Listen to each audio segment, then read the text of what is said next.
To talk more about this new anti-corruption group, we will have Liberal Party Acting President Erin Tañada and Labor Leader Leody de Guzman. Magandang umaga po sa inyong dalawa. Thank you for joining us. Magandang umaga, Gretchen. Magandang umaga, Gretchen. Una-una, paano po nabuo ang Artikulo Onse? At ano po ang layunin ng grupong ito? Sino ho bang gusto magpaliwanag? Baka si Kong na. Sige, go. Well, ito'y nabuo, syempre dahil sa naging sona ng ating Pangulo, no? Nung binanggit nga po niya na mahiya naman kayo. So, addressing of course the legislators who inserted, no, their projects in the General Appropriations Act of 2025 and years before that, with regard to flood control projects, which basically based on the President's report, where some were non-existent or substandard, and this led to so much corruption in our government. No? And he followed that up with the listing of the different contractors who did these projects. And he did the third step by asking the citizens to report any anomalies with regard to flood control projects in their respective areas. So this is not only, I think, we should not only concentrate on flood control projects, but other projects as well. So that because of this, we believe that the President, based on his statements, is sincere, and we want him to continue and follow through with this and create an independent commission to get in the bottom of the graft and corruption. I mentioned yesterday, Gretchen, in 2013, which was 12 years ago, the smell of the pork barrel scam after the midterm elections came out. This was with regard to soft projects. Now, after the midterm elections of President Bongbong, it is now the hard projects that hard infrastructure projects that I think we should look into, because this is where most corruption cases also happen. Before we continue on with this interview, it seems that we have breaking news coming in. This is quite a shocker. Executive Secretary Lucas Bersamin has confirmed a major development from the palace. He announced that PNP Chief General Nicolas Torre III has been relieved from his post. Now, we expect more information to be released and we'll update you as the program continues. Your reaction to that, I guess? Una-una, no? Have you heard of that o nagulat din kayo? Quite surprising, considering that we haven't heard any news that is derogatory against General Torre. As a matter of fact, he has been fulfilling his role as Director General. So we'd like to find out more why the sudden relief that Executive Secretary Bersamin had announced. Okay, we'll get to that later after this show. Leody, kayo po, sino-sino ho ba ang parte nitong Artikulo Onse? At ano po ang aasahan po namin mula sa grupo po ninyo? Magkakaroon talaga kami ng pag-iimbestiga sa kasong ito, at meron na kaming 77 na district na nakuha na may mga kaso ng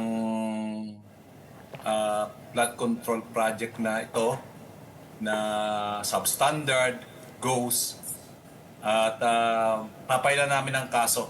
Mayroon na kaming siguro week mula ngayon ay maiayos na yung ipapail na kaso sa mga nagpakana itong pagnanakaw sa pera ng bayan. Oh, Kaya saan ho kayo magpa-file? Saan ho kayo magpa-file? Bilang napakalawak po nito infrastructure projects all across the country, where do you plan to start? Sa kung saan man po pwede, no? Pwede ba sa ombudsman, kung saan man, na pwedeng i-file itong kasong ito para lang mapanagot yung ating mga kasangkot dito sa maanumalyang flood control project. Oo.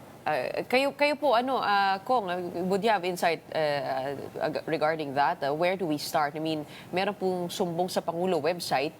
There's information there, but also even the LGUs are scrambling to get data on the scope of works and also the detailed price units of these infrastructure projects.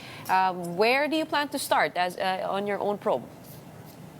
Well, of course, what we have to do first is gather the evidence, no?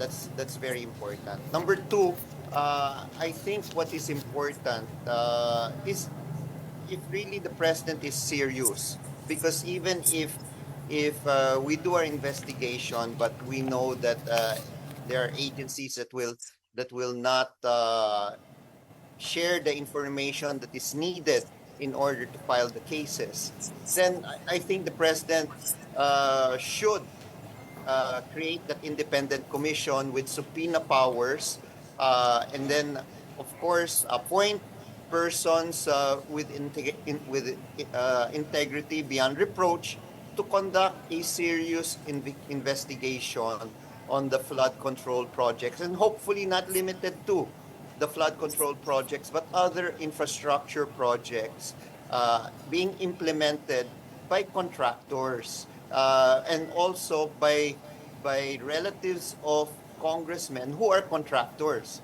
Because as we all know, the president's statement na mahiya naman kayo was really addressed to the congressmen who use hard projects, infrastructure projects, as a means for corruption, no? This has to stop, and of course, we all know that corruption has always been there. It has been systemic, but the problem here, as reported by Senator Ping Lacson, we are lucky if there is 40% left in the project to be implemented. So where does this stop? Because if only 40% of the budget allocated to a project is left to be implemented, you can expect every year, no, there will be funding for that project, because the initial project was substandard. The subsequent project would be also substandard. So this is where corruption comes in. And I think it is about time that the president, if he is really serious in addressing this, because all presidents always say they are against corruption. And if he's looking for a legacy, no, in order to put an end, or at least try his best to minimize corruption, because it's very hard to guarantee zero corruption, then I think it will be a good mark on his record once he steps down from office. But if it will just be just announcing the anomalies that are happening all over the place, but without any cases being filed, then we'll just fall into the same trap. Itong commission po, I mean, how do you imagine this body to be formed? Of course, it can't be under Congress or the Senate, right? If sinasabi po nating independent ito. Meron po ba kayong parang idea? In the past, ano po yung gumana na independent body to investigate this? Well, if we look at history, there was always, of course, it was questioned, but there was the Agrava Commission that investigated the assassination of Senator Ninoy Aquino. There was the commission head by former Justice Feliciano that investigated the coup d'etats that happened during the time of President Cory Aquino. So there were commissions that were created to really look into the problems. No, first of all, why was there why were there coup d'etats that were launched during President Cory Aquino's time? So these are important maybe guideposts, no, on how independent commission should be created and be given substantial powers, because without subpoena powers to subpoena the documents, no, the contracts, the bidding, etc., then the commission will not be useful at the end of the day. Kaya importante talaga na pag-iisipan ng gusto. And this is the most important, the people that would be heading the commission should have integrity and beyond reproach, no? So these are serious people who really want to put an end to corruption in our country. Si Baguio City Mayor Benjamin Magalong, siya po ba yun, yung tinutukoy po ninyo na man of integrity who could lead this probe? Well, he may be considered, considering that he has been speaking about corruption in our country, no, since he's the head of the Mayors for Good Governance. So he can be considered by the president. We can consider other people, members of the clergy, members of civil society. We can also consider workers, no, students, no, who have a stake in the future of our country. So these are people that the president should consider. How many they should be? I think it should be between maybe a maximum of 5 to 7 is enough, no? Because the investigation of these issues will be very broad. It would not cover only one specific area, but it would cover, I think, a lot of regions in our country. I know you need to leave this show early, but just before you go, yung kaso po na dapat i-file po dito sa mga kung matatagpuan na nakikipagsabuatan para mangurakot po, ano po dapat? Agree po ba kayo sa presidente na economic sabotage ang level ng usapan? Pwede po. As a matter of, ayoko lang pangunahan kung magkakaroon ng independent commission, no? Pero pwedeng economic sabotage, pwedeng iba to yung Anti-Graft and Corrupt Practices Act, pwede ring iba to yung plunder, depending on how much, no, was pocketed based on the contracts that were made. So there are a lot of things to be considered when cases are filed after an independent commission has looked into this. And what is important also, Gretchen, I think it is a high time now that we also pass a freedom of information law in order to have access to these contracts. This freedom of information proposal has been pending in Congress since 1988 and has not yet seen the light of day. So this may be also one of the moves that the president may do. Okay, I guess economic sabotage in the light of plunder, which has been considered by jurisprudence as a form of economic sabotage, has a penalty of life imprisonment. So medyo mabigat-bigat po ito, patuloy natin titignan na. Pero gusto ko lang puntahan si Leody, kasi siya po ay galing sa Nauhan, Oriental Mindoro, na nasa spotlight po ng privilege speech ni Senator Ping Lacson. Yung pong nabanggit po niya ay napansin nyo ba?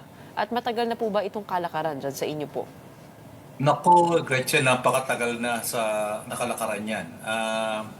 Yung mga substandard na mga proyekto, hindi lamang sa flood control, kundi sa maraming bagay na trabaho ng DPWH sa itagang talamak na yan. Matagal na ang ganitong kalakaran na substandard, nagkakaroon ng corruption. Yung corruption ay parang hindi lamang sa Nauhan, kundi sa buong bansa.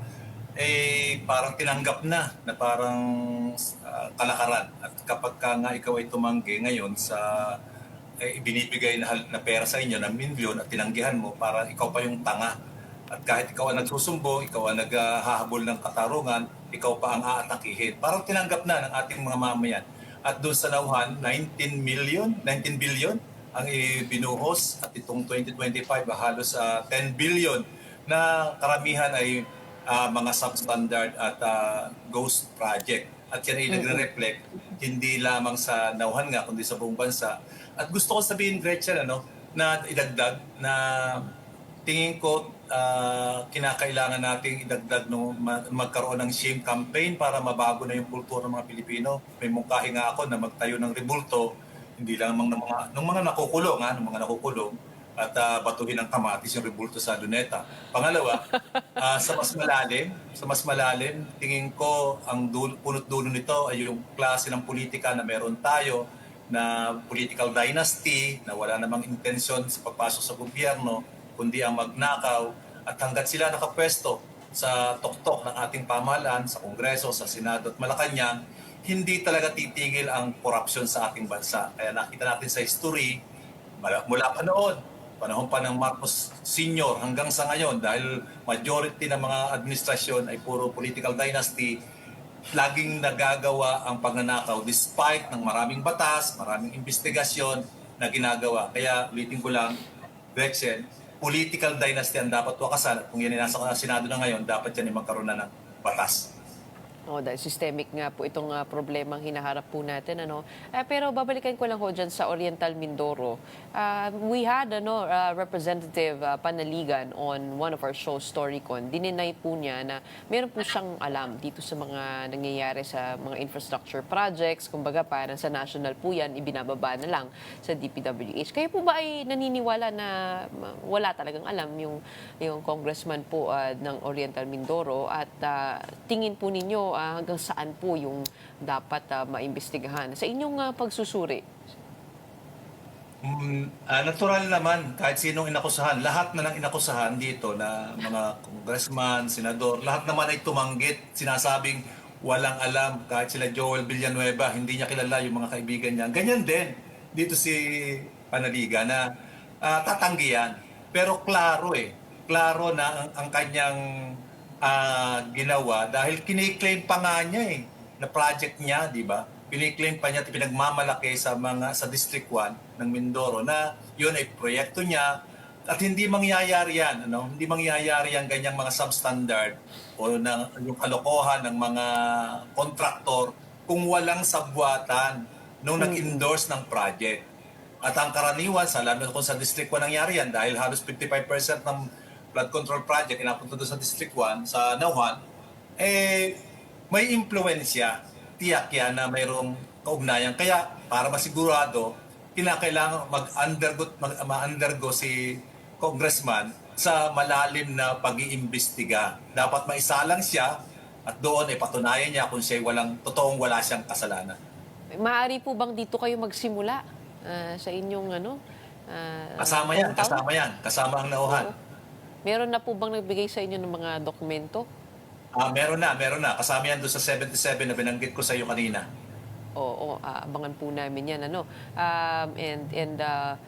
What would it take, do you think, to pursue this? Kasi po medyo mabibigat po ang kinakalaban dito, mga taong nakaupo sa pwesto.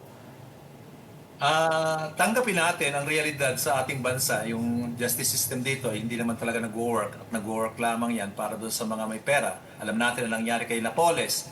Si Napoles ang nakulong at mapaparusahan ng 55 years na pagkakulong ngayon. Samantalang yung mga kasabwat nila na mga promotor ay naging senador na ulit. Nakalaya at naging senador na ulit. Alam natin yan. Pero ang tingin ko mahalaga itong pag-usapan lagi at sunsunin. Kasi dapat ma-develop talaga sa atin yung kahihiyan, yung accountability, yung ma-develop yan at tingin ko makatutulong ng malaki yung pagsabatas ng pag-prohibit sa political dynasty dito sa ating bansa dahil nandun naman yan sa constitution na. Oo. Siguro pati na rin po yung shame campaign na sinabi po ninyo, the president bearing to all the list of contractors and ito nga po, hindi na siya kumbaga inilagay na lamang sa korte kundi parang pinakita po sa publiko. Although meron din pong danger yon, yung mga legitimate naman ho na nagtatrabaho na maayos at desente, yun din po ay kumbaga parang nalagay din sa spotlight, Tama ka, Gretchen. Pero tingin ko hindi lang pangalan kasi yung mga Pilipino malilimutin . Kaya dapat ipagawa natin ng rebulto yung mga makakasuhan at makukulong. Bukod doon, ipagpagawa natin ng rebulto sa luneta na pwedeng dalawin, sampal-sampalin o batuhin ng bulok ng kamatis para na sa ganon, yung buong pamilya niya hindi na sumunod at tingin ko kapag pumutok yun at lumaganap, madidevelop yung pag-iingat at paggawa ng masama ng sambayan ng Pilipino. Okay, meron na po ba kayong date dyan para po sa binabalak niyo pagbato ng kamatis? Iniisip ko pala na dapat gayon ang gawin. Ipaabuti natin sa hindi lamang pangalan, kundi kung talagang tayo seryoso para hindi makalimutan ng mamayan, ay total, yun naman Luneta, ang sentro ng pasyalan natin, ay doon tayo magpagawa ng rebulto ng mga mapapatunayang magnanakaw, makukulong at dagdag, gawa natin ng rebulto na matibay-tibay na anytime na pumasya yung mga tao doon ng mga galit sa corruption, pwedeng batuhin ng kamatis. Leody, meron po kayong pangalan sa mga makakasama niyo po dito sa Artikulo Onse? Kami nila, Senator Tañada, Congressman Tañada, Erwin, saka si JB Bautista, nandiyan si Attorney Luke, at iba pa mga leader na galit dito sa nagaganap na korupsyon sa ating bansa. Napakalaki na may kwenta nga ako na baka umabot ng 1.5 trillion ang manakaw sa pondo ng 2025 dahil dito sa mga grabing insertion na ipinasok ng budget hearing sa 2025 budget. Abangan po namin na yung resulta po ng inyong investigasyon na maganda po yan, side by side po natin doon sa probe ng presidente para din po makita na magkaroon po ng kahit paano checks and balances. We do hope for the success of your group's investigation at magtulungan po tayo in fighting against that. Maraming salamat for joining us. Umalis na po si Congressman Tañada. We'd like to thank him also, Liberal Party Acting President Erin Tañada, and of course we have Labor Leader Leody de Guzman joining us to talk about the newly formed anti-corruption group, Artikulo Onse or Article 11 in the Constitution, which is for the accountability of public officers. Maraming salamat po, Leody.